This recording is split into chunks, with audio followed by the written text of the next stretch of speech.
This week's episode of Aussie Tech Heads is brought to you by Start New Company. Register your company immediately today with ASIC. ABN, TFN, GST registration is also available directly from the portal. Also set up your family trust and self-managed superannuation fund and more. All at startnewcompany.com.au. Follow us on Facebook at facebook.com/startnewco and keep an eye out for our regular specials. Start your new company now within 10 minutes of lodgement. All legal company documentation provided after registration. startnewcompany.com.au.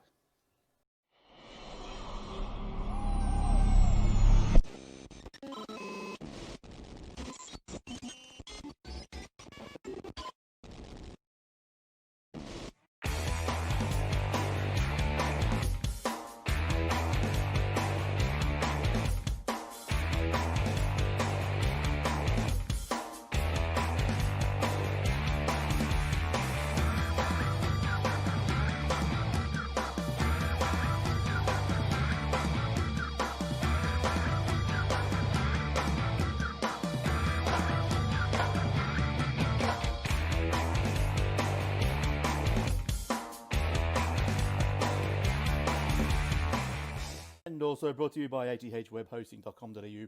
All our servers are operating on SSD drives, immediate activation, SSL certificates, Aussie support, domain registration, and more. Easy install WordPress, Joomla, Drupal, and 300 other one-click installations. Generous space and bandwidth, auto backups, WordPress help and maintenance plans are also available on Contact. If your web page is important for your business or your life, contact us today. Aussie support, secure services, athwebhosting.com.au. And now for the show. Welcome to episode 692 of the Aussie Tech Heads, recorded on the 3rd of September 2020. I'm your host, Jason Oakley, and this is my co-host, Will Tompkinson. Hey, Will. Hey, mate. How goes it?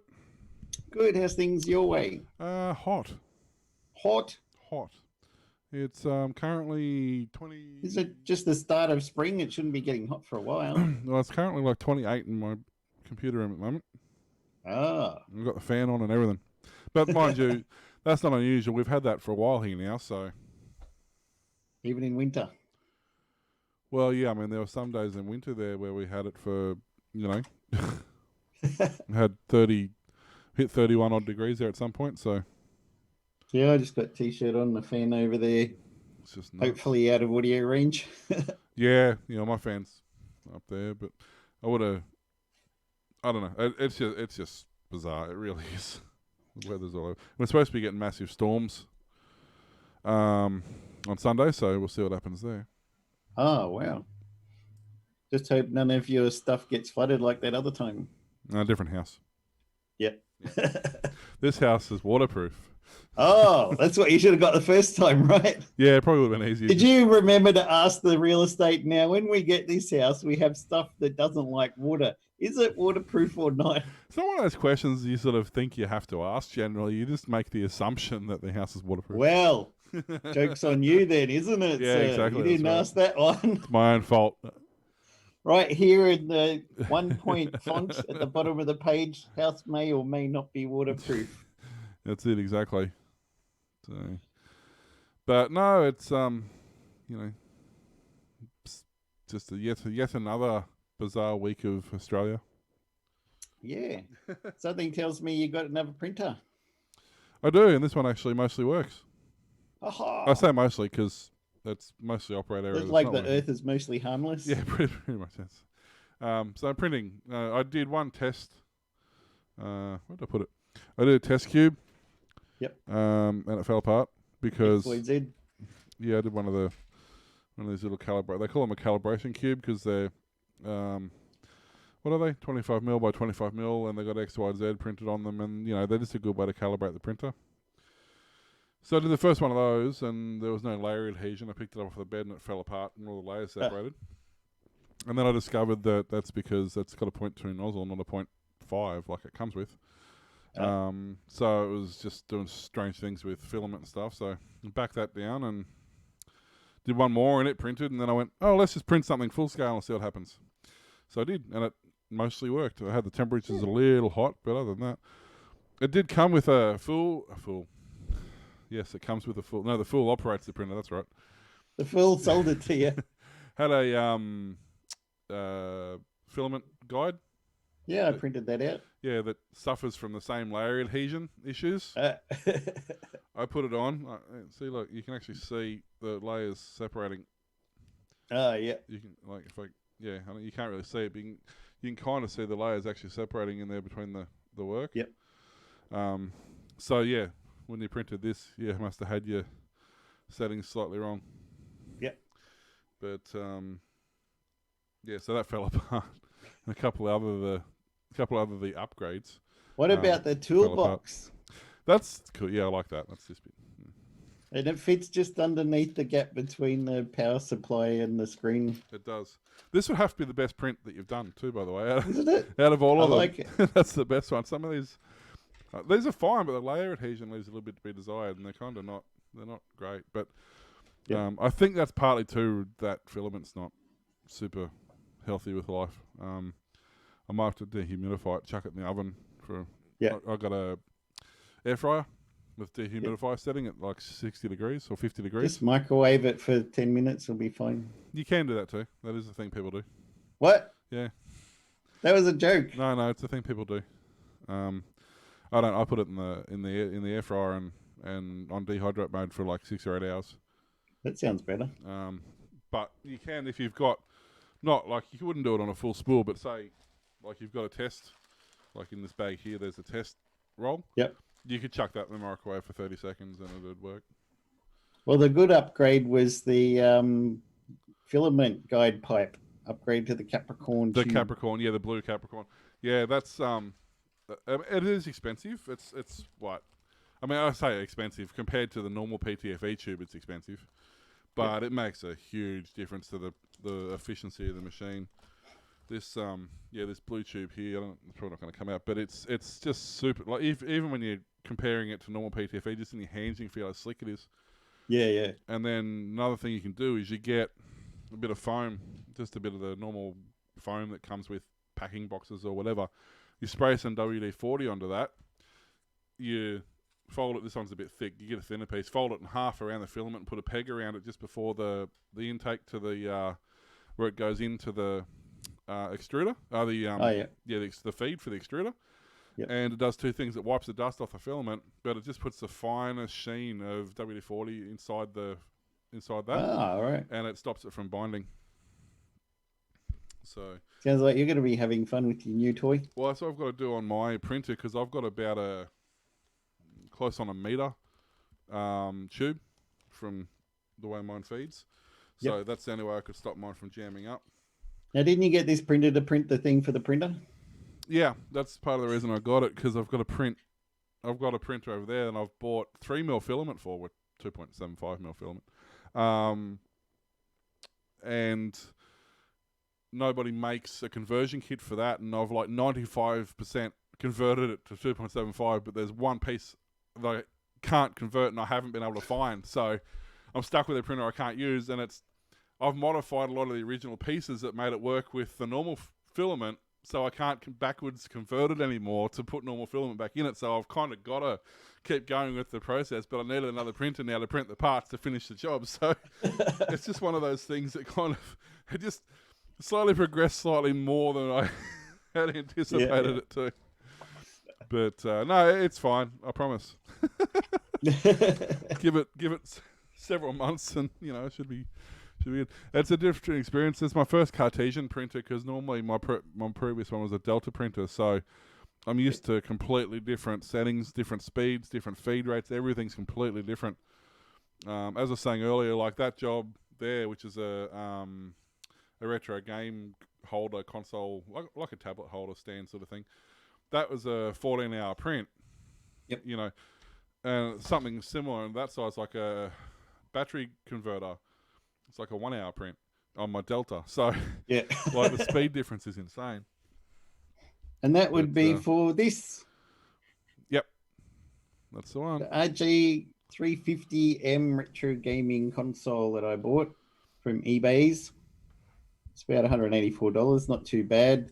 It's the best kind you can get at the moment. It's got a metallic case, and due to a lot of feedback, they moved the two joysticks here down to the bottom and left the D-pad up the top here, which seems to make it a bit better. It's got the shoulder buttons, HDMI out, earphone out, extra USB-C port, charge from USB-C, reset button at the bottom, and you've got 2 ports for Trans Flash or micro SD cards, and one of them's got the firmware that it boots off, and the other one's for all your ROMs.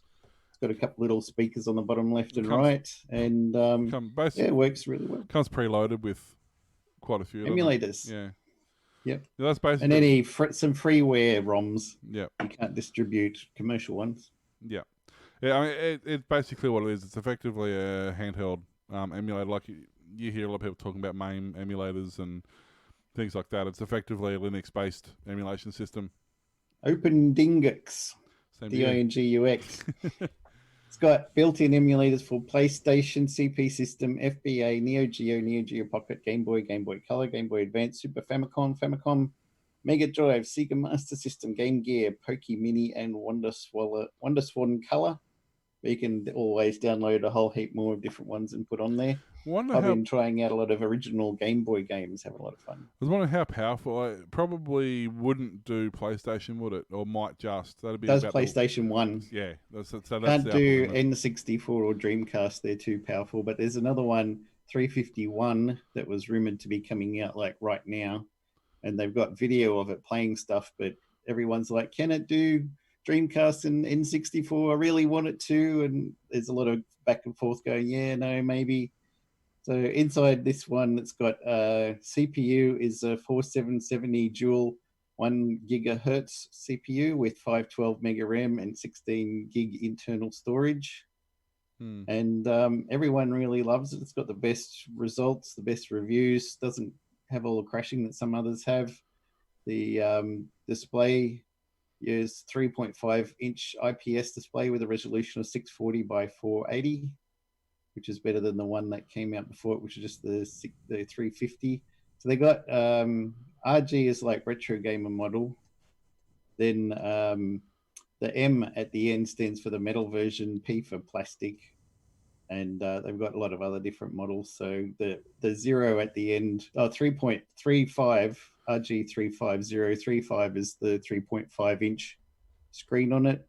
And the 0 at the end is the CPU. So if you've got a 0 CPU, it's the same as mine. If you've got the 1 CPU, it might be able to run Nintendo 64 and GameCube.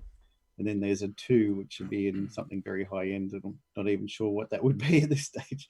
It's got a 2500 milliamp hour battery. You get your 6 hours of gameplay and charged with USB-C. So you can also get a rogue firmware for it and put on a Wi-Fi adapter and connect it to the internets and stuff.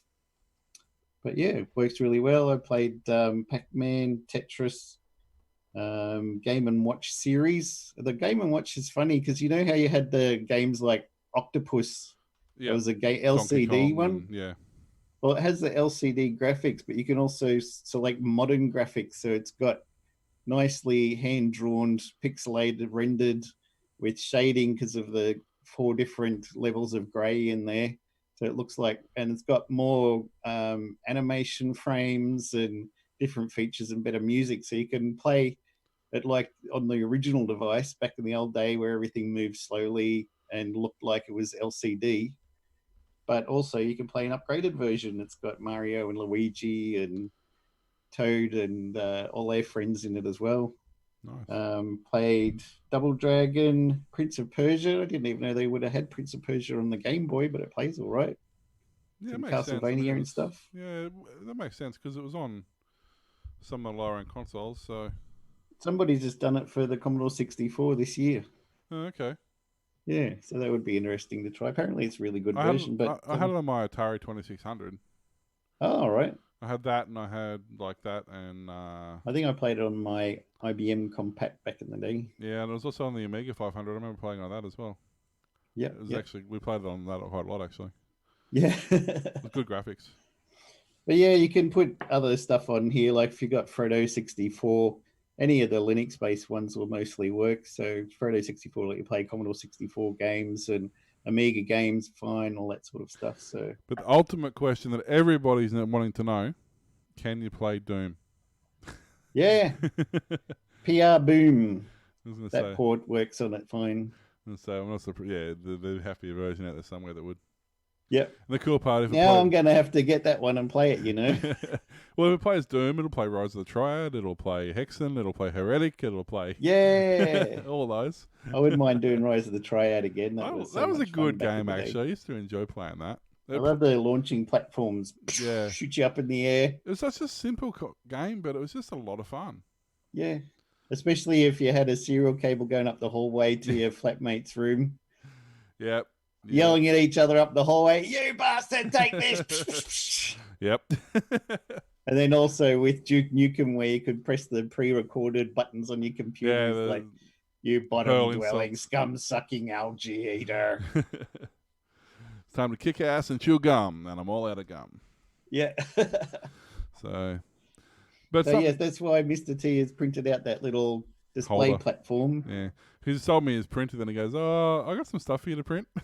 Yeah, that'd be right. While you're at it, you seem to know what you're doing with that thing. I don't. So I get a little display case. And what was the other thing? Grips. Oh, the grips, yeah, which they're proving to be an interesting challenge to print, I tell you. Will they? I'll print them. Don't you worry. I'll get. You might receive 12 pieces, but I'll print them.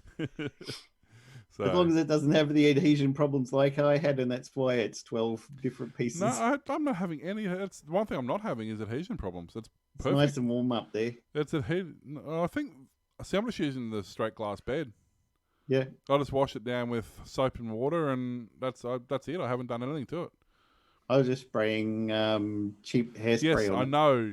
You're spraying it on the bed, on the tracks, on the wheels, on the stepper motors, on the fans, on the circuit board. You're spraying everything with it. That was probably the problem. Everything was so gummed up, nothing could work properly. And what else did you get free of charge? Oh, the spiders and the spider eggs that I found today. Spider eggs. No extra charge for that. That's fine. I'll send them back to you, return postage. But one thing that they're going to come in the box that's got the grips and the display in, aren't they? Maybe. You bastard. What was interesting is obviously I use Octoprint for my printer, and I'm going to use Octoprint on this, but I need to get a cable because it's a bloody mini USB, not micro USB. Oh yeah. I don't have a USB to mini USB. I've got an old one that used to charge my phone, but it's not data, it's only power apparently, so I can't use that. So I can't use to use the Octopi. I'll have to Octoprint. I'll have to wait for that. So I thought, okay, that's fine. I'll just throw a micro SD card in it and print off that. Yep. So I turned the house upside down for 3 hours because I owned 400 micro SD cards, and I couldn't find a single one of them. So I remember a thing that I had discovered a few years ago, and I'd completely forgotten about it. So most people have seen this. This is just a standard SD card adapter. Got one SD card adapter. You put your mini one in, micro one in there. Yeah, so you put your micro one in there and it turns into a real card. But what most people don't realise is that on most of the standard, this is not an adapter, this is a standard SD card. Yep. Hang on, let me go to here so you can see better. So what most people don't realise, to save costs, what they do, they print, when they form these cases, they form them without the little cutout. Oh, you can't really see it. But there's normally a cutout in there that would allow you to put the card in. Yep. But when the cheaper manufacturers make normal SD cards, they make the case without the cutout. But inside it is they leave the micro SD and the adapter. So it's like an adapter pretending to be a real SD, and they sell it as a real SD. You can take the micro SD out, and you're left with a micro SD and an adapter.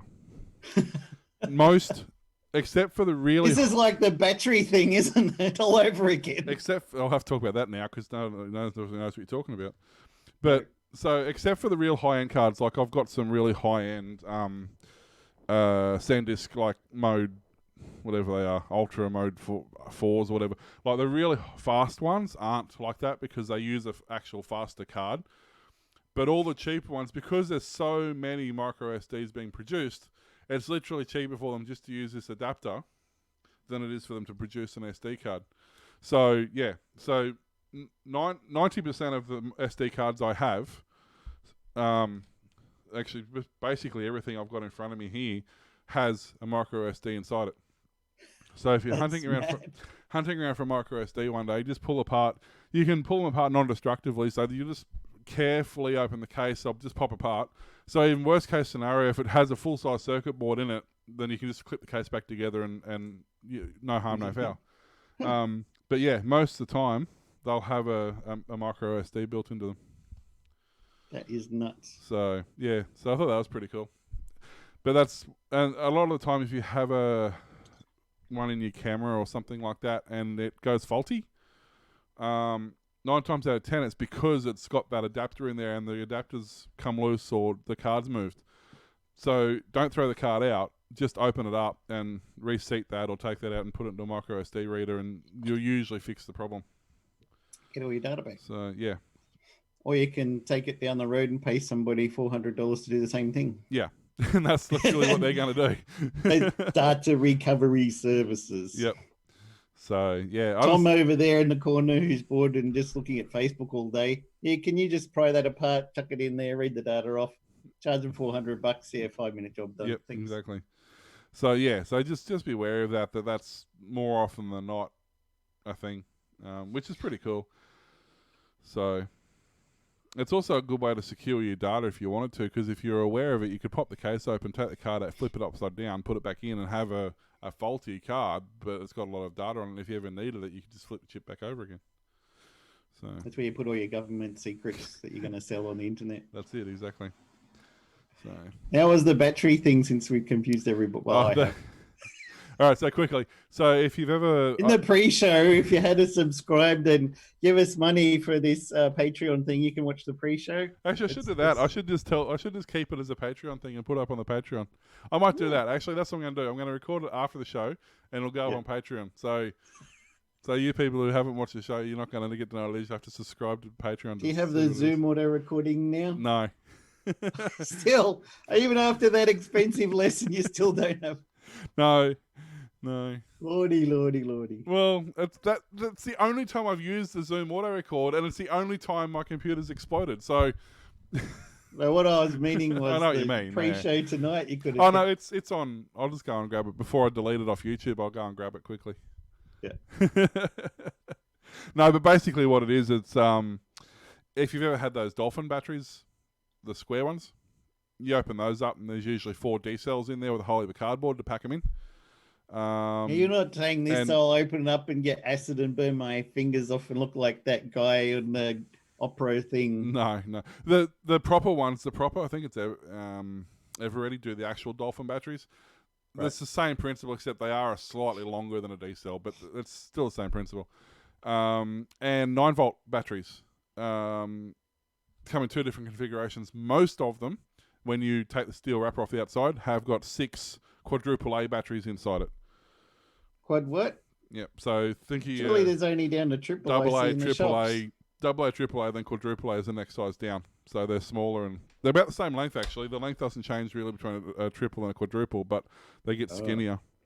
This is Russian nesting doll stuff. Pretty much. But bear in mind, there are some 9-volt batteries that have flat pack cells that are literally just like they don't have a casing on them. They are cells that if you touch them, you will get acid on your fingers. It won't hurt you or anything, but just be aware that, yeah, there are some 9-volt batteries that actually use flat cells. Not many now. Most of them don't, but there are still some. So, yeah. You're opening up a whole cornucopia of things here, aren't you? Tell us some more secrets. If I get my Logitech camera and open it, is there going to be an even smaller camera inside? In some cases. Some of those $45 cameras you buy on eBay, probably. All right, I'm going to try it now. If anything happens...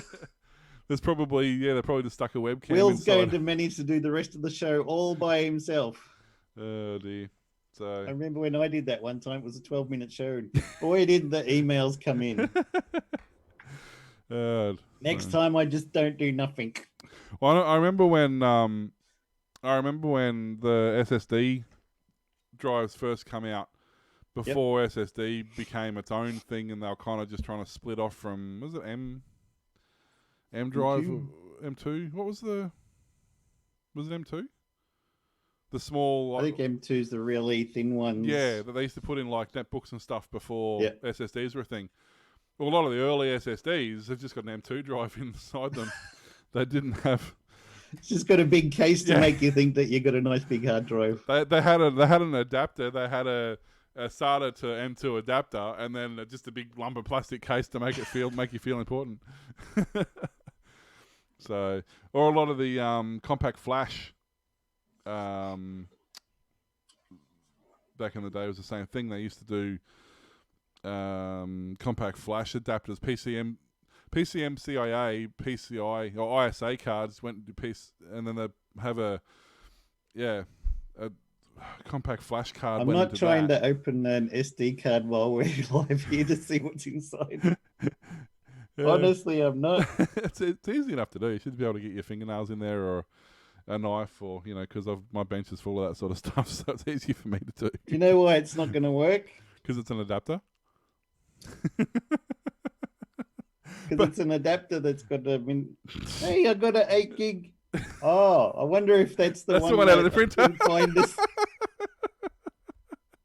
There it I is. just found it on my desk here and out of nowhere. What the hell? Where did this come from?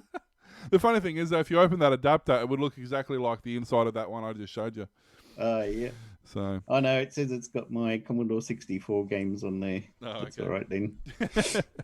So, speaking of Patreon, like we were before, I didn't time it right this time. It's not at the top. Dang it. I'll have to come back to it.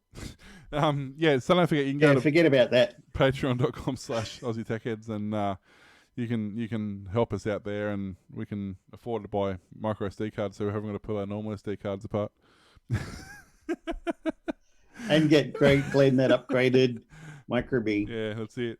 We'll have one that's got 32K in it. That's why there was no video show last week for Aussie Tech Heads, because he could figure out how to record audio, but he couldn't figure out how to record video at the same time, apparently. So yeah.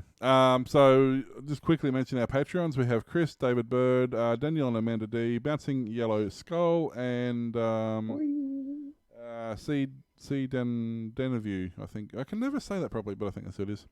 So you know who you are. So thanks, guys. It means a lot to us. It really helps us out. And if anybody else wishes, you feel free to jump on a Patreon and give us a hand and make our life easy. So one more quick thing, just as a sort of a semi-news story, but it's not official. Just be wary of cash converters at the moment. I was at my local store today, and they were selling Chromecasts for $35. Except they weren't Chromecasts. They were Chinese TV display adapters. Oh. They had the Chromecast rip-off dongle, looked like Chromecast. They'd even gone so far as to photocopy the Chromecast case and put it on the outside of their boxing, so it looked like a Chromecast. Jeez. They were selling them as Chromecasts. They're actually labelled as Chromecasts. And it's only because me and the manager were just randomly chatting about stuff, and I grabbed one and I just felt the weight of it. I'm like, hang on, this doesn't feel right. And we went through and looked at it, and it's not. So she's taken hers off the shelf. Yep. But I don't reckon most of the other stores have done that. So just be wary that that's a thing. If you go there and they're not actually Chromecast. So they theoretically shouldn't even be selling them because that's They illegal. won't be anymore. Well, hopefully, she said she's going to make their head office aware of it. Yeah. So hopefully Somebody they'll take it dodgied down. them. Well, they basically they've turned into a bulk auction place. They basically buy auction stock cheap and flog it off. There's very little secondhand stuff in cash converters anymore. They probably got their own eBay store and buy stuff cheap on eBay. Yeah, probably. Well, they do. Everybody does that, though. All these stores pop up and they're like, somebody will bid something and get it at a low price, and then next week it's on for an extra $50, exactly the same item. Yeah, I have. It's Exactly. it's not unusual that they actually do have stuff. Not unusual. See if I can quickly find it on there. While you're looking at that, I should say the reason I got this RG350M emulator device is because I want to do more game development. And I did the Spectrum, and we've had over 700 people download my Spectrum game. Thanks, people. And a couple even paid money for it. So I want to go into doing Game Boy development for the original Game Boy and try and make a cool game that'll run on Game Boy and the Game Boy Color, which the Game Boy Advance will also play. So that's my next project, is to learn how to program stuff in. So that's a really bad photo because people at Cashew Fitters don't know how to take photos. But you can see it literally says Google Chromecast on their price tag. It's got the Google symbol there, YouTube, Hulu, Netflix, everything down the bottom. It's got the Google dongle on the cover, which actually doesn't. The one that's in the box looks similar, but not the same. So yeah, and it's really, really light. Like literally, it has no weight to it at all. So yeah, that's what a legit one looks like. Theirs looks very similar if you flip it back over. So yeah, you've got the shiny ring. Theirs has the chrome symbol, but it's all done in matte instead of shine. So yeah, so just beware. Oh, hang on, if I actually do that, then people can see it. There you go. Shut up, I'm new to this, all right? So, I didn't even notice. I can't say. So yeah, so that's yeah, don't buy them. It's legit. She gave me one. She goes, here, take one to see if they actually work. I haven't been game to plug it in yet. It's one of those Chinese spying devices that's going to report back to Chinese headquarters all the stuff you're doing. I don't care about that. I just don't want to blow my TV up. Everything's reporting everything. What's new? Yeah, I'm not worried about that. Doesn't faze me in the slightest. Speaking of reporting, that's a great segue into news. This is a news show, right? It's okay. It's called so. Aussie Tech Heads, not Aussie Tech News. I'll have you know, son. That's my show. Wait. Wait.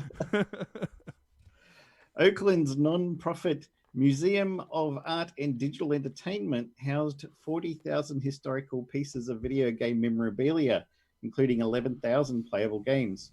In 2017, they were the ones urging America's Copyright Office to allow museums and libraries to circumvent DRM to preserve abandoned online games like FIFA World Cup, NASCAR, and The Sims.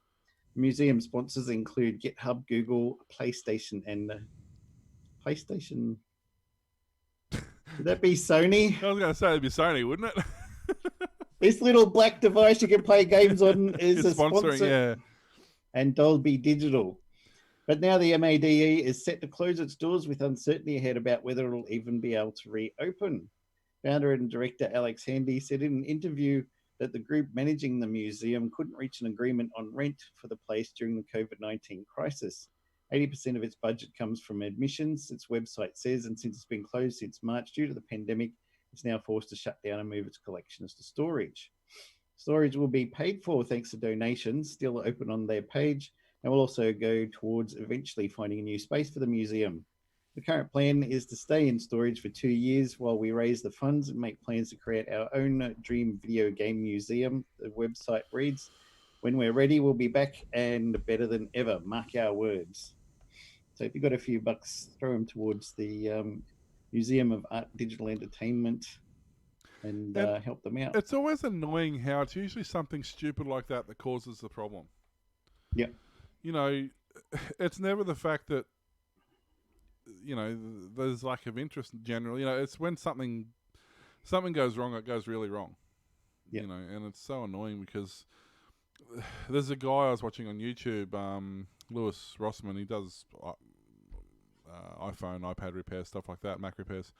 But he moved into an apartment or built like workshop a couple of years ago in New York, and now obviously there's nobody in New York, and like there's the city shut down.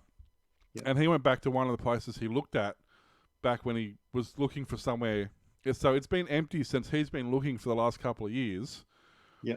It was empty before he started looking, and it's still empty, and they actually want more for it now than they did back when he was looking at it. He's like, I didn't take it back then because it was so expensive. Clearly everybody else has thought the same thing, and now they want more for it? Like, is this one of those dodgy write-off business places that businesses buy just so they can write it off as a tax loss or something? But you can do that, but you have to have had tenants in because they will pay out as a loss of income, but only as what the previous property was worth. So in order to claim loss of income on it, you have to have rented it previous. Well, at least this is in Australia. I don't know about America, but I always wonder about those shops. Have you seen King of Knives? Yeah. I've never seen a person purchase anything in there or enter the store or anything. It's always just the guy who works there. So I was like, is this like one of those write-off things where you're like, nobody buys anything because all we sell is knives and people can get them anywhere. So we don't have any customers. Make money. Well, no. See, yes and no. It can be, but you have to have a prior functioning business model for that to happen. Oh. So you had to have been making money at some point.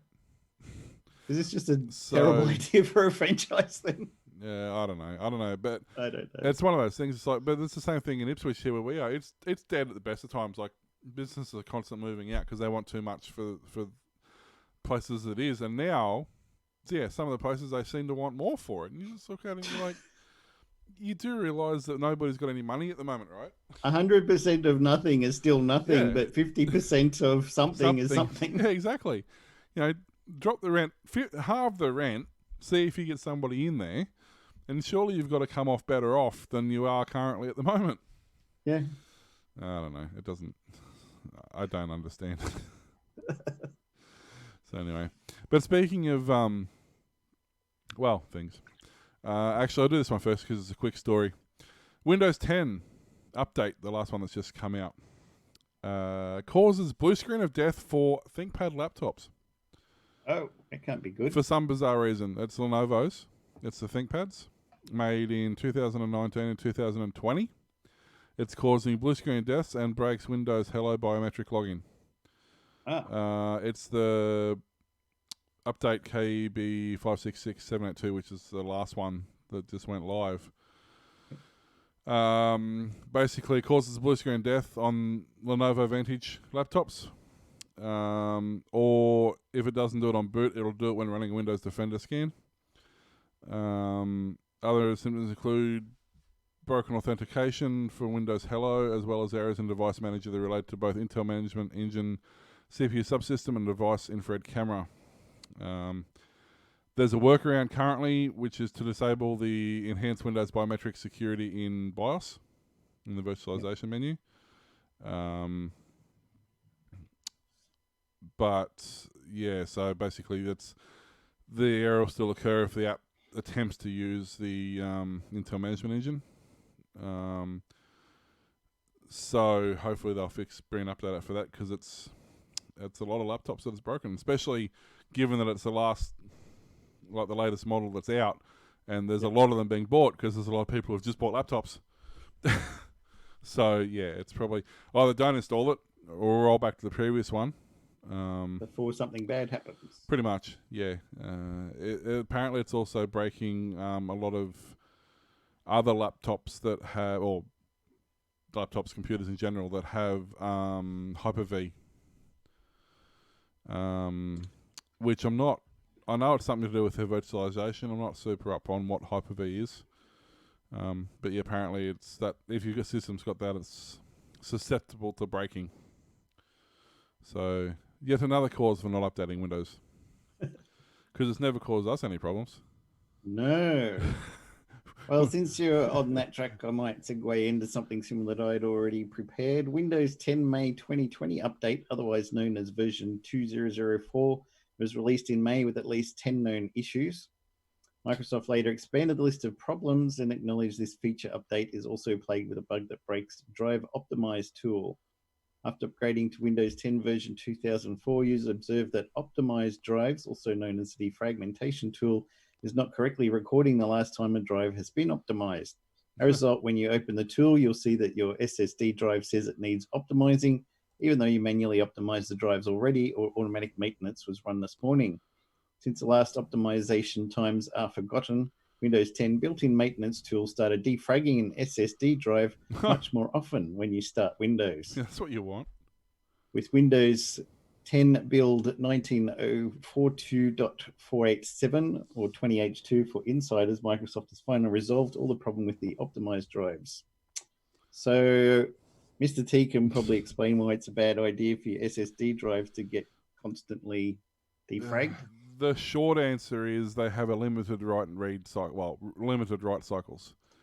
If you have an SSD, Windows knows and operating systems know it's an SSD, so they'll really minimize on the amount of cycles they'll hit the drive with. So instead of doing using virtual memory, they'll tend to minimize how much virtual memory they use in page files and how many temp files and backup files they'll create, because you are limited to, I can't remember the figure, but it is a finite number of write cycles.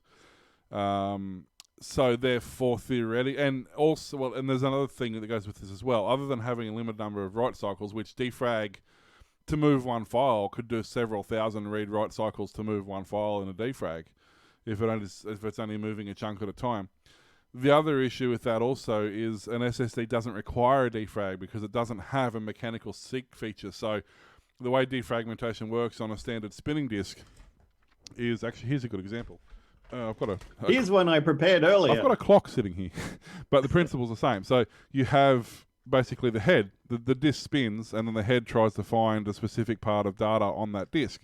So by defragging it, what you do is it aligns all the program files from the inside out, and it makes all the programs one starts, one finishes, so that when the head tries to find a file, it goes to one spot and can read that whole file from that one spot, instead of having to go to here, then around to here, then over here, then back here to find that file.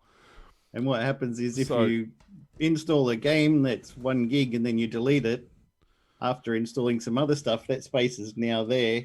Yeah. And then you do that with more files, and it's got temp files and stuff. You got holes all over the place and files scattered in and out. And that's what they call fragmentation. That's what you do when you do a defragmentation. Is you're putting all the files back together so that it increases. It does two things, and it optimizes a drive in terms of speed and efficiency because it hasn't got to seek and find that thing.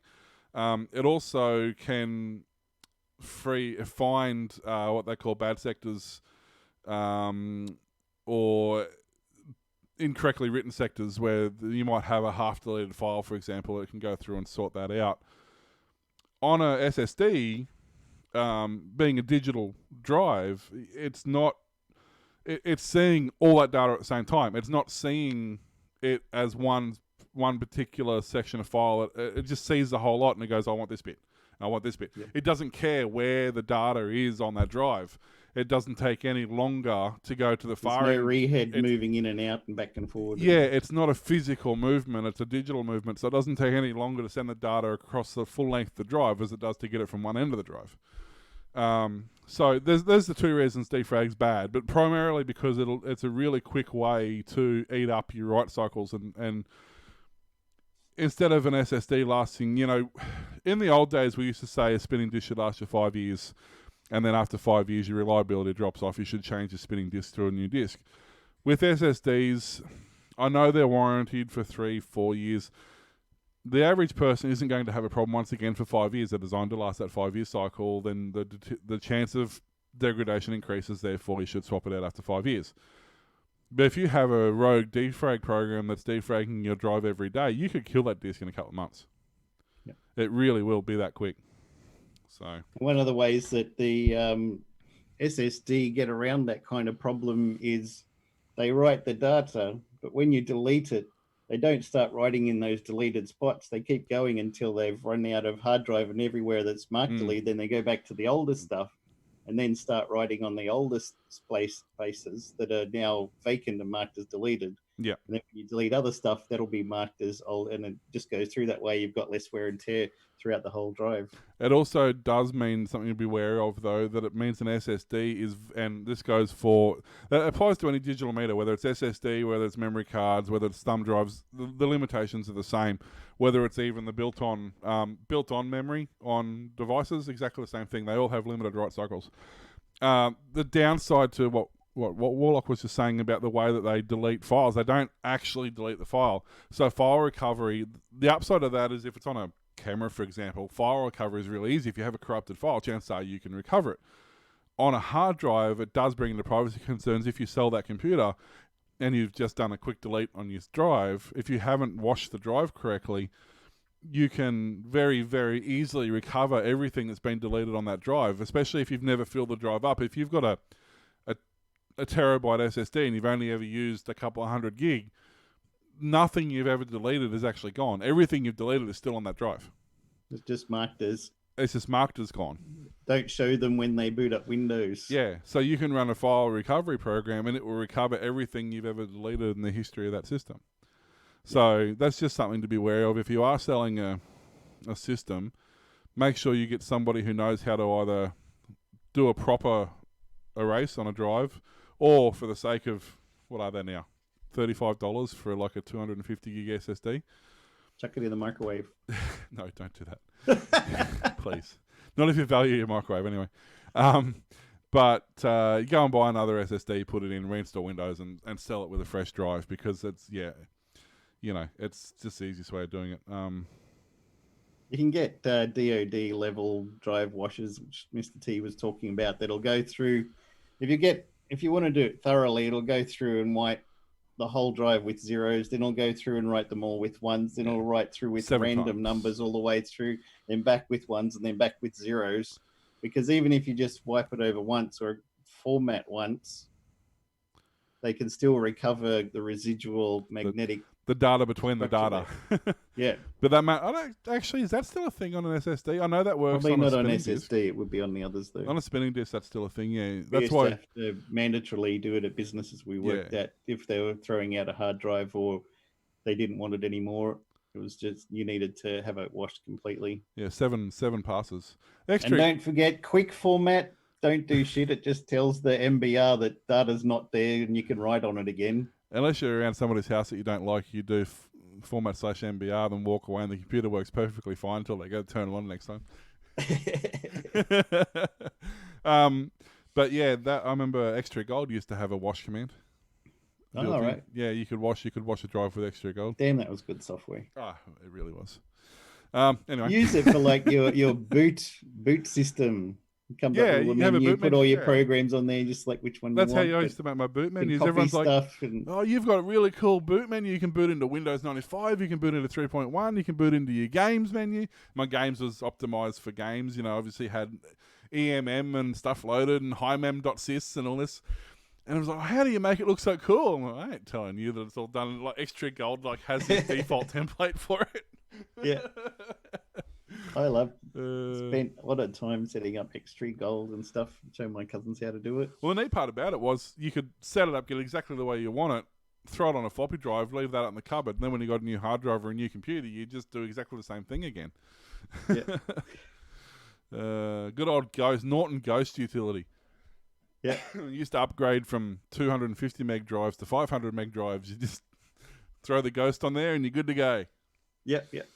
Oh dear. Anyway. So Telstra, Optus, TPG and Dodo. They're all names you'd be familiar with. They all call themselves... everybody, isn't it now? Yeah, not far off it. They all call themselves service providers, and yet they're all hit with 8,000 breaches of NBN service continuity rules.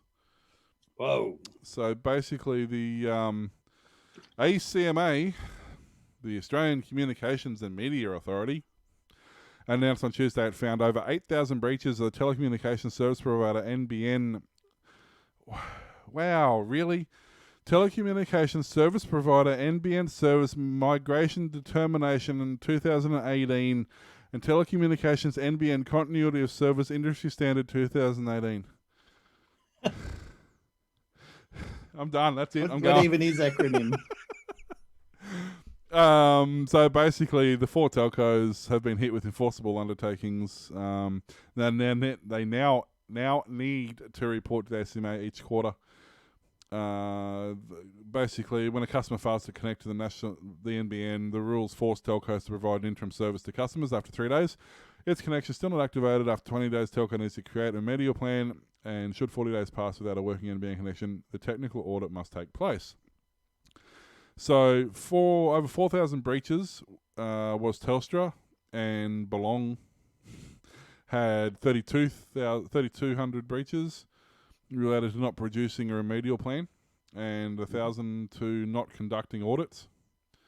It's enforceable undertaking. Incumbent telco said the shutdown of its outsourced Indian workforce due to the coronavirus pandemic, combined with its onshore workforce needing to fill the gap, had hamstrung its ability to meet its obligations.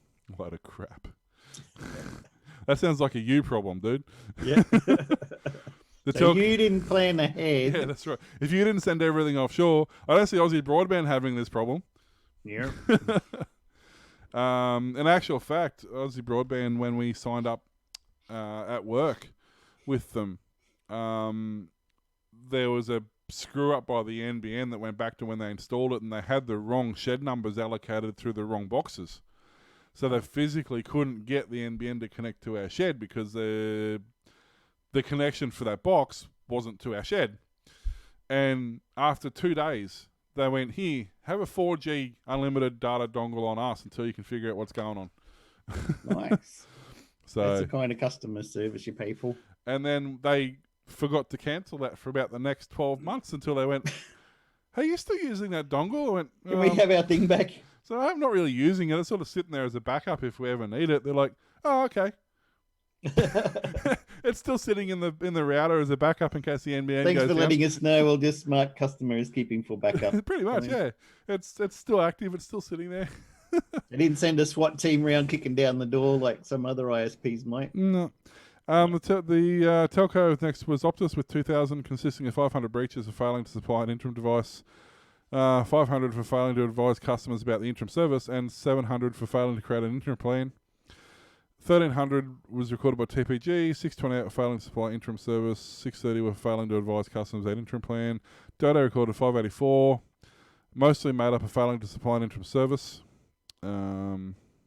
So basically, apart from the fact we already knew that all these providers sucked anyway, but be aware of your rule. Be aware of know the rules of what you're getting done. Like, one of the biggest complaints I hear about the NBN is, oh, they installed it in my garage, and what am I supposed to do? And they did that because that's literally the closest thing to the street, and that fulfills their requirements. Not because ultimately you decide exactly where it goes. It's your house, it's your property, it's your service you're paying for. You get to choose where it goes. They're going to whinge, bitch, complain, and scream bloody murder that no, they can't do that. And you go, well, if you do not do it, I will file a breach against you and you will not receive any more contracts. So if you do not do as I say, expect to be unemployed. Yep. Because that's all you do. You file a complaint, they'll no longer receive jobs because they're all contractors. Yeah. And if they have put it in a spot you don't like, you then ring up and you say, I told them to put it here, they didn't, they put it here, I would like that remedied, and they have to come out and do it. They have to. That's part of the NBN contract that you're signing with them. And even if it wasn't a screw up like that, they'll still do it for you for free at least once. Yeah. Because when I moved into this house, I think the people who stayed here before, they were renters definitely, but I think they didn't know what an internet was. But the NBN box was in that wall over there in my bedroom with the flashy lights up this end of the house. Mm. Most of the internet stuff is down that end of the house. So I just rang them up and said, can you guys move it? They're like, yeah, no worries. They came in and it was done in the one day. Just took the box out of here, rewired it down the other end, plug it in, test it. Yep, works fine. Yeah. Good. All done. Because you're a new contract. Yeah. That's all part and of they it. even went, oh crap, this has got a bad emergency battery. We'll just give you a new one for free. There you go. That one's gone flat. They only last a year, but there's something else you don't need. And I'm saying this as someone who sells batteries. You don't need your NBN backup battery. That same 7 amp hour battery that goes in your NBN backup alarm lasts 5 to 10 years in a normal alarm system. They've screwed up the internals on the battery backups and they fry batteries. And they last usually 12 to 18 months. Yeah, my dad's had to buy a couple. It's only $20 a battery, so it's not a big deal. But you don't need them. Because it will only keep your modem, it will only keep your box active in the case of a blackout. But unless you have your phone and your computer and your router and everything else on battery backup, it's not going to do anything. Especially the router. Yeah. And something to plug into the router. Yep. Unless you've got battery backup on that stuff, it's pointless. So literally That's why I haven't bothered. Mine's got a red light on it. The only thing I did was unplug it so it would stop beeping at me to say that it was. I was going to say, all you do is your 10 mil spanner, you take that 10 mil bolt out, open the front door up, pull the power supply out of the charger cable that goes into the battery backup, pull the power out of the NBN box and plug the power cord into there and bypass the whole unit completely. Now, if I open that battery, No, if you open that battery, you'll have a bad How day. many D cells are in there? Or quadruple A's or quintuple A's? They're called AGM for a reason. It's absorbed glass mat. You know what's absorbed into the glass mat? Sulfuric acid. Me? It won't actually. It's not strong enough to hurt you, but it'll sting your eyes a little bit. But Okay, yeah, I won't pull that one apart. so yeah, you It doesn't even have an SD card in there. Is that what you're telling me? basically, yeah. There's no gold nuggets in there. There's no point opening it. I've got plenty of work that have exploded. I can show you the inside of them. Tell you what, that wakes up when their NBN batteries exploded in the boxes. Jeez, that wakes them up, I tell you. And then they come down to wheel. What do I do? Here's another one. Yeah, I mean, I'll sell if people want them, but normally I just tell people to disable them because honestly, they're the biggest waste of space. The irony is, though, the one that I've got installed here is the one I had at the other place, and it's been like 5 years, and it's still on the same battery. Jeez. And I'm like, go figure. You know, they're telling people they last 2 years, and mine's lasted 5. But yeah, Now, if you got like emergency medical devices Yeah. and stuff that need the internet going, That's right. Keep making sure you got. We should add that as a byline. But then again, you still need to have Joe. you still need to have your other stuff back. Like you still need to have power to the phone, to the bracelet, to the sender, to the router. So you would have to have a UPS of some description aside from that as well. So just that by itself isn't going to do you any good. Now, I think they told me when I got mine installed, it's best if the router NTD box is plugged not through a power board or anything, but directly in as much as possible. Is that a thing, or it's not going to trip your power board? Your router It's not going to make it can't. work less. No, your router's going to have to go through your. No, the NTD box itself, it's on the wall, Oh, the the bot. network terminal device from Oh, no, NBN. It's just effectively a router itself. It doesn't care. That's what I thought. Yeah. But they said it's better not to plug that into something else. So I kind of understand. Look, it is possible to introduce noise into the system, right. but they use a filtered power supply. Like the power supply on them is a big box. It's not a small little wall wart. It's a pretty decent sized box. They are a filtered power supply, so it would be fairly difficult to introduce enough noise to interfere with it. I would be more concerned if you're doing that. If you've got that plugged into the same power board that you've got your router plugged into, and you're introducing enough noise to upset the NTD box, your router's going to have a bad day first. Okay. So yeah, I guess I suppose it goes that if something else on the power board trips the power board, then everything's going to go out and you're going to lose your internet as well. But it is anyway. It's going to go anyway. So yeah, it's back in the day. It's the same when they used to say with Foxtel, always plug your Foxtel box into its own power point. Yep. And they used to have the earth on the Foxtel box. They had a dedicated double-ended plug that went into the point to earth it. But that's the only reason they said that is because that earthed the satellite dish and the box to the ground so that if you got hit by lightning, it didn't fry everything. But that would still work through a power board and it'd still work through anything else, but you had to have that plug plugged in. But the way they worded it made it sound like you had to have it in that power point. Yeah. So... Cool. Amazon is getting into the health gadget market with new fitness band and subscription service called Halo. Isn't Halo a Microsoft thing? That's a game. Unlike the Apple Watch or even most basic Fitbits, the Amazon Halo band doesn't have a screen. The app that goes along with it comes with the usual set of fitness tracking features, along with 2 innovative and potentially troubling ideas. Using your camera to create 3D scans for body fat and listening for the emotion. Big enough for that. And listening for the emotion. I need one of those widescreen cameras like I got up here. The 360 ones. And listen for the emotion in your voice. The Halo band will cost $99.99 US, and the service, which is required for Halo's more advanced features, costs $3.99 a month. Amazon was launching it as an invite-only early access program today, with an introductory price of $64.99 that includes 6 months of the service for free. The Halo service is a separate product that isn't part of Amazon Prime. The lack of a screen on the Halo band is the first indicator that Amazon is trying to carve out a niche for itself that's focused a little less on sports and exercise and a little more on lifestyle changes. Alongside cardio, sleep, body fat, and voice tone tracking, a Halo subscription will offer a suite of labs developed by partners. They are short challenges designed to improve your health habits like meditation, improving your sleep habits, or starting up basic exercise routines. Now, I should mention that since I'm a Fitbit guy from last few years, that they got the Fitbit Sense has just been released with new features, Versa 3, and a new band one as well. I'm very confused by this.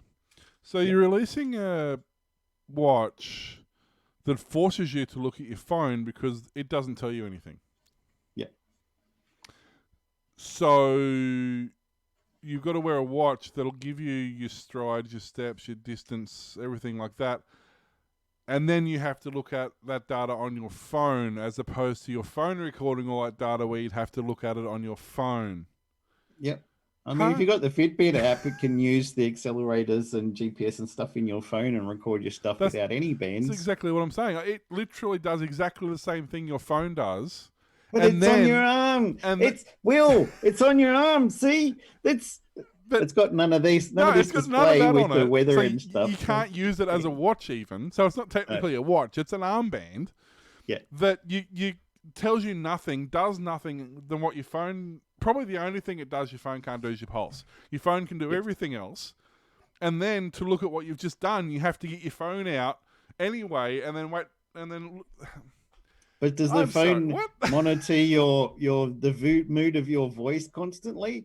Yes, Aha. Google does, thank you. See? How much would you pay for that? I don't have to. Google already does it for free. $3.99 a month and it could be yours, Will. I'm sorry, but in this... Plus $100 band. Don't forget the band. Yeah, exactly. Very nifty band. That you need to make everything work that your phone can already do without it, yeah. I'm sorry, that's just atrocious. That's horrible. I don't think, Google is in the middle of buying Fitbit. I don't think either of them have got any problems to worry about at this point in time. No, but it's just like, seriously, what exactly? Well, people said that about Alexa, didn't they, huh? Yeah, people were right. I said the key word. Everybody's machines just turned on. What is he saying? He said my name. Stop going blurry, Mr. T. You're upsetting the watches.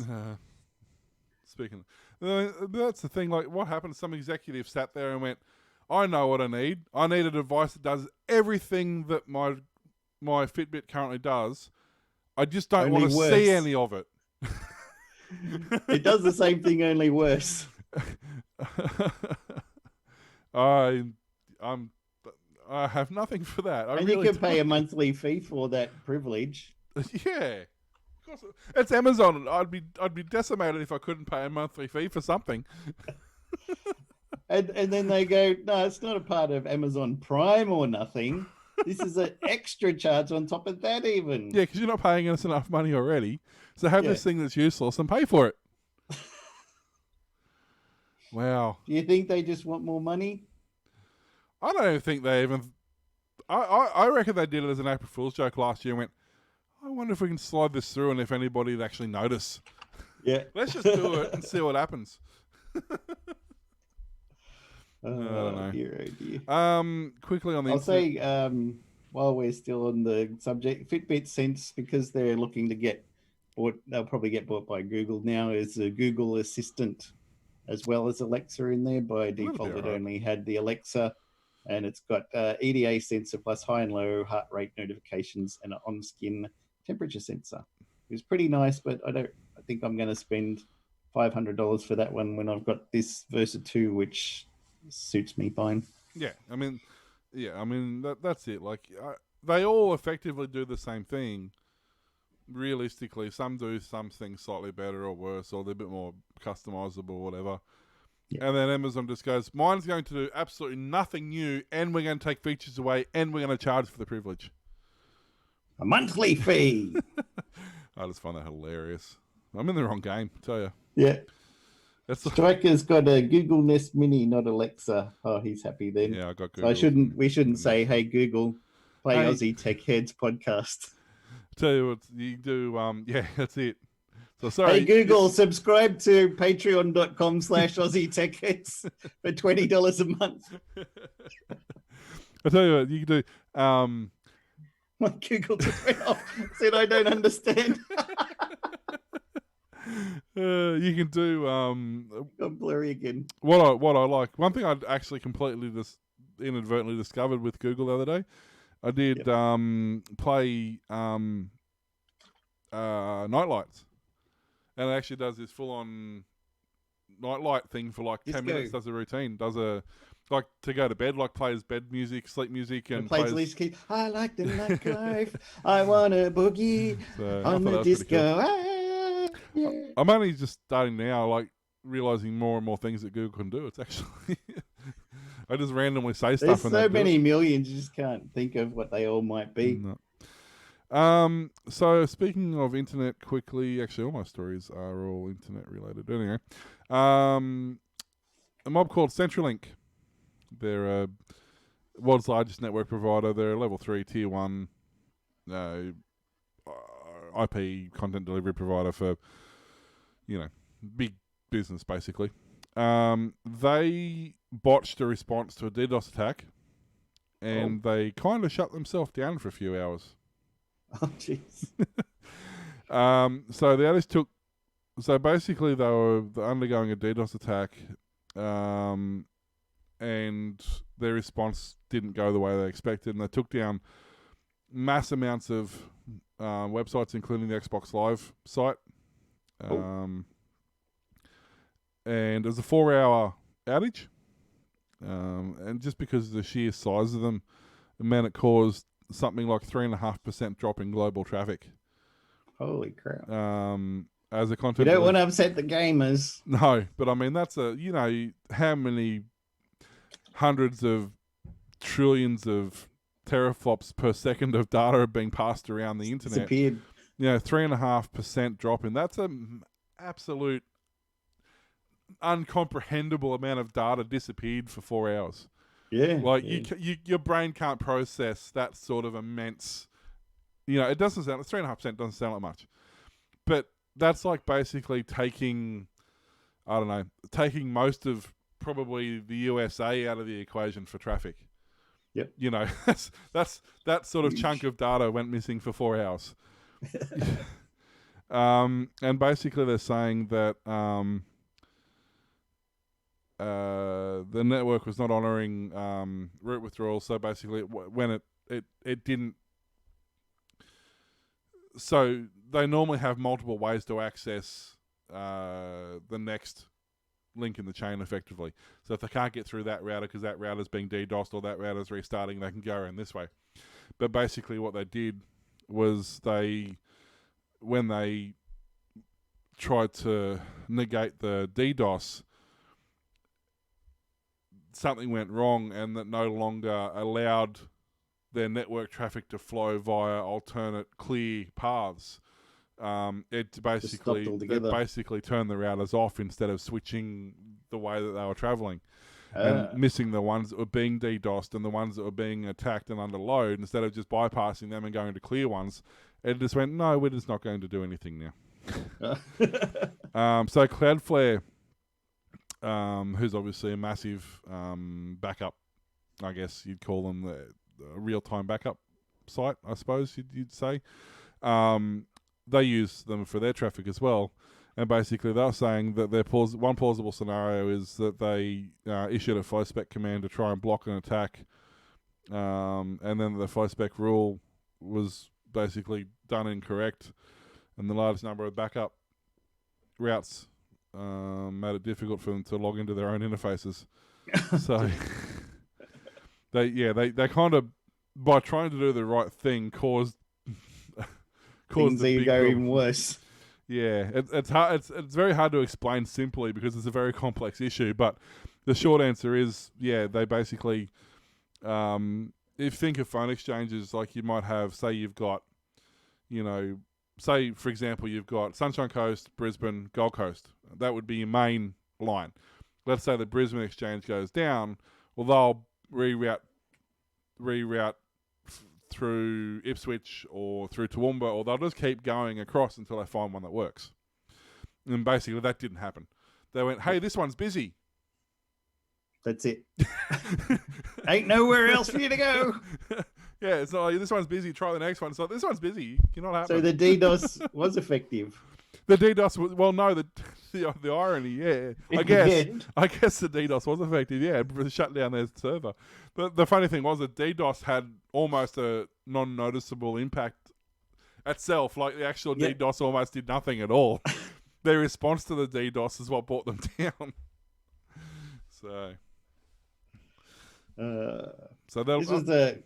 I was going to say, didn't Telstra do that last year to Optus or somebody? Switch blew up and Telstra wouldn't release the backups, the rerouting. So Optus basically, or Vodafone, had to sit there and wait until the techs got around to changing the switch, and then Telstra got in a whole heap of trouble because they're not allowed to do that. I'll tell you something interesting that I heard from a guy who worked at Telstra many, many years ago. I don't think he would now because he was quite an old guy when I met him at doing a course. But he said when they first had the network set up, somebody in Sydney forwarded their phone calls from the business to their Adelaide office. Not knowing that the person in the Adelaide office forwarded their calls to the Sydney. So they didn't have a way of detecting if a call had been forwarded. Yeah. So they said somebody rang the Sydney office. The call went through to Adelaide, got relayed back to Sydney, relayed back to Adelaide, relayed back to Sydney, Adelaide, until all those exchanges were taking up, then started routing via Brisbane and used up all of those networks, then started routing via Western Australia, trying to find a way to get there, and they just kept and eventually took down a lot of the system. So then they put a flag on a routed call so that when it got to the other end and said, this was routed for here, it'll say, well, I'm not going to send it back to you because that would be a stupid thing to do, and then just drop the call or make a busy sign. But until that stage, they hadn't had that occur. So suddenly all the exchange backup lines all got flooded. They couldn't do anything. It's actually kind of funny. We had something similar because we're on the we're using obviously the digital version of a exchange these days. Yep. But we do that at work. We transfer when the Acacia Ridge store gets busy and there's no more lines left, it transfers out to our mobile. But the thing is, our mobile transfers to Acacia Ridge when it gets busy. Right. So, but the landline at work, when we're not there, it also transfers to the mobile. So you've got two separate locations transferring back into the mobile, but because ours is set as the primary location, it actually doesn't detect the loop that you're just talking about. So if somebody rings and it transfers from Acacia Ridge to the mobile will ring, but if I'm on that phone from a diversion that's occurred from our Ipswich phone, it won't pick up the fact that the transfer has failed, and it'll send it back to Acacia Ridge, which then sends it back to us. So it actually will actually create an infinite loop based on the fact that it's transferring a phone, but the phone's busy, but not busy because of the transfer. It's busy because of a separate transfer from a different location. I rang and the phone just rang and rang and rang. No, we always pick up. No, never got through. Yeah, so I've only just discovered this as a thing because I've had a few people going, the phone just kept telling me because it says when it's transferring call, it says your call's been transferred. And somebody got a hold of me and I said, I literally just was being told my call was being transferred like 14 times. And then after the 35 seconds or whatever it is, it goes to voicemail. You're like, I've just got a really big call center, All our operators are busy. Please stand by. Your call is important to us. You're a person, not a number, we promise. It's never important to anybody. Leave your phone number and we'll get back to you. I tried to. I transferred me again.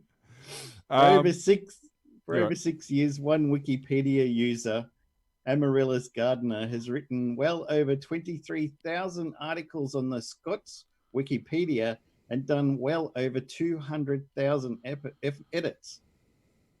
That's pretty amazing in itself, isn't it? That's a lot of... The only problem is that Amaryllis Gardner isn't Scottish.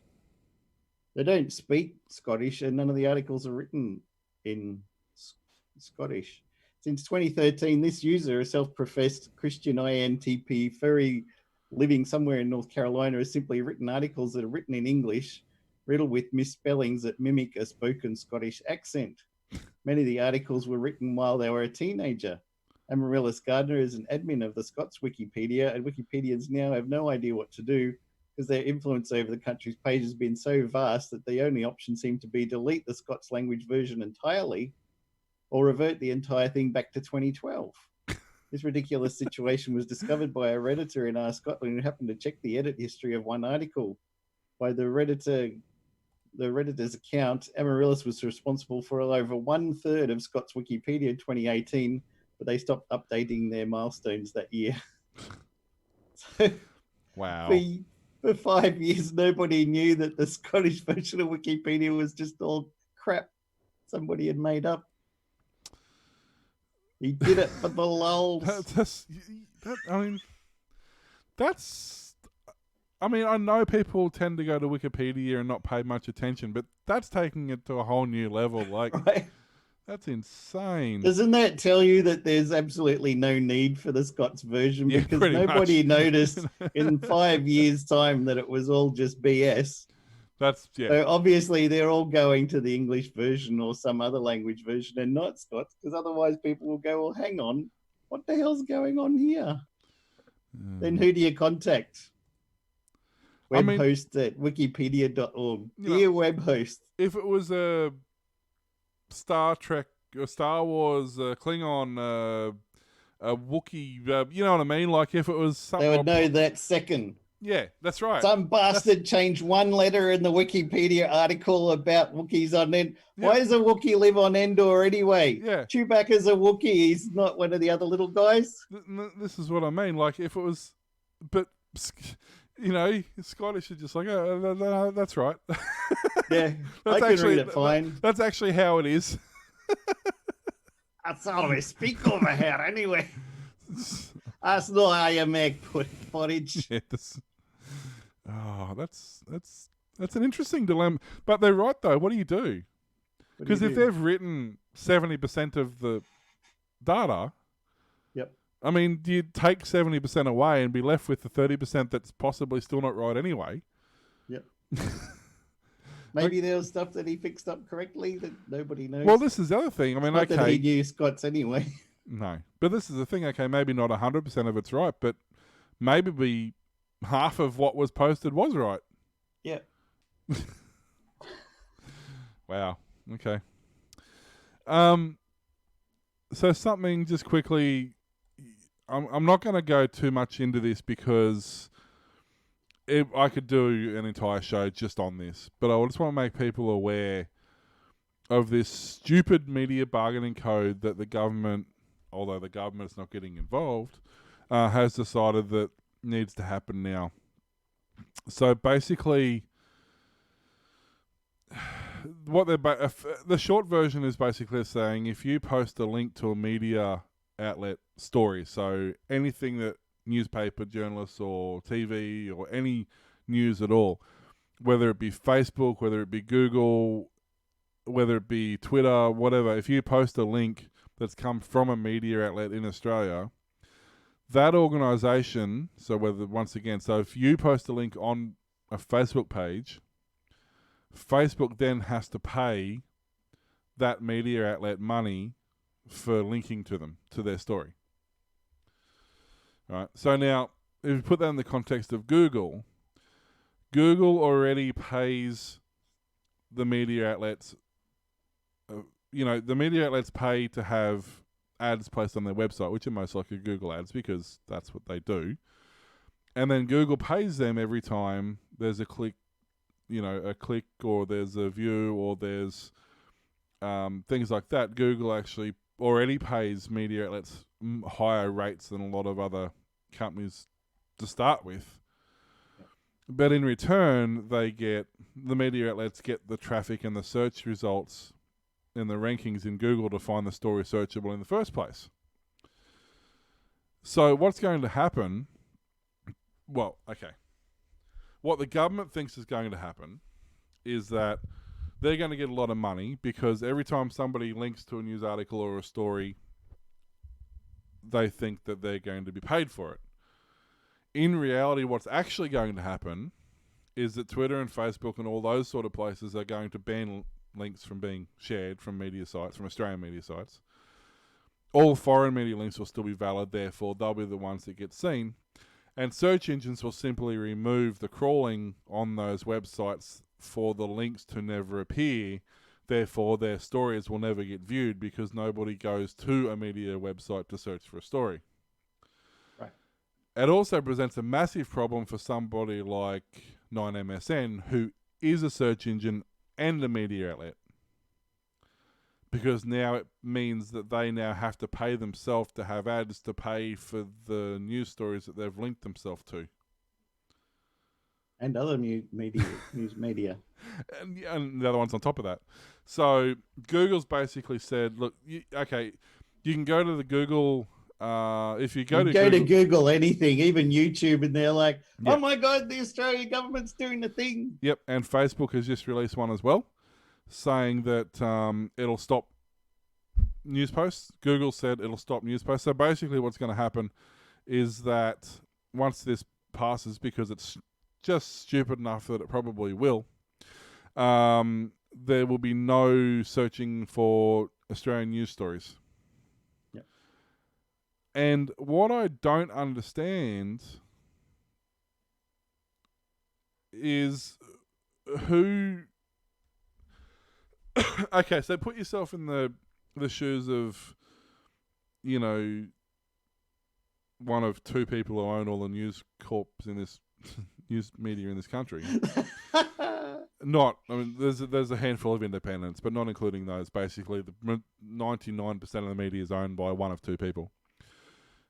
And so I can imagine them sitting in their office going, okay, so here's what we're going to do. We're going to kill all traffic from coming and seeing our search results. So the upside is we've never got to pay for clicks and we've never got to pay for ads because nobody will see them anyway. And nobody's ever going to see the stories we publish, so we can publish whatever we want, but nobody's going to see them anyway. So who's going to bother to write the stories that nobody's going to see because nobody's going to pay to see the stories that they're not going to write because they don't have to anymore? So we don't need editors. We can fire all the editors and make a lot of money. Then you fire your publishers. Then you can fire Yeah. your secretary. Then you can. And how much money would they have then? None. None. So I just don't understand. I cannot. I've approached this from 20 different angles, and not one of them makes sense. Except for the media moguls who think they're just going to hit the jackpot from Google and Facebook paying them millions for no reason. That is literally the only thing I can think of, is that these people really think that they are so important that they will function without search engines indexing their sites. Your website is not where people go to look for news. Google is the internet. Facebook is the internet. Yeah. If you're not looking for something on Facebook, you're looking at on Google, and that's the only places people are going to find stuff. Or Twitter or Instagram, or, it applies across all those platforms. Yeah, but Joe Average, when he wants to look for a story about X, is either going to go to Facebook to see if their search algorithm bias has shown him what he expected to see anyway. Yeah. Or he'll go to Google, go to the Googles and type in the words and find links to websites. They're not going to go to newspaperwebsite.com.au and go, oh, let me have a look through here and see what's happening. But this is the other thing. They can't even go to, you can't even go to the Courier Mail on Facebook because they can't publish their own links. So they can't even self-promote themselves because their links will be banned from Facebook. So there's nothing about this that makes sense. And as Striker just said, DuckDuckGo, but it applies to all search engines, not just Google. It's literally anything on the internet that indexes a media reference. So it could be Twitter, it could be Facebook, it could be Instagram, it could be DuckDuckGo, it could be Yahoo, it could be Alta Vista Dogpile. It's literally WebWombat. It's literally anything. Now I know that websites that are based on Minds.com, for example, don't care because they're a peer-to-peer site. They're not a centralized server website. So they're unfiltered in that regard. So they're not going to care if you post a news story. Good luck. Like there's nobody they can pin that on because it's not a centralized service.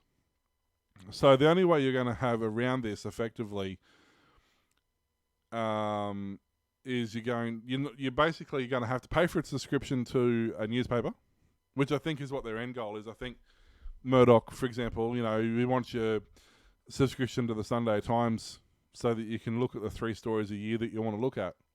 I think that's kind of where their headspace is, but it's not going to work. Or, hear me out, the Daily Oz search engine that indexes all the Australian stuff because it's owned by the media moguls anyway, and then somehow convince people to use their search engine. Yeah, because that works well. How you've been using the Googles for the last 15 years? Yeah. Or use the Aussie Daily Search.com.au because it rolls off the tongue and stuff and sounds neat and hip and down with the 411. Under their own ruling, they're going to have to pay to do the same thing because they're a search engine. Doesn't matter if they're owned by a media corporation. Do they mind if they pay themselves their own money? They'll have to pay, but not only themselves. If they're searching other people's news stories, they're going to have to pay them exactly the same. Oh, well, every news outlet just has to set up its own search engine.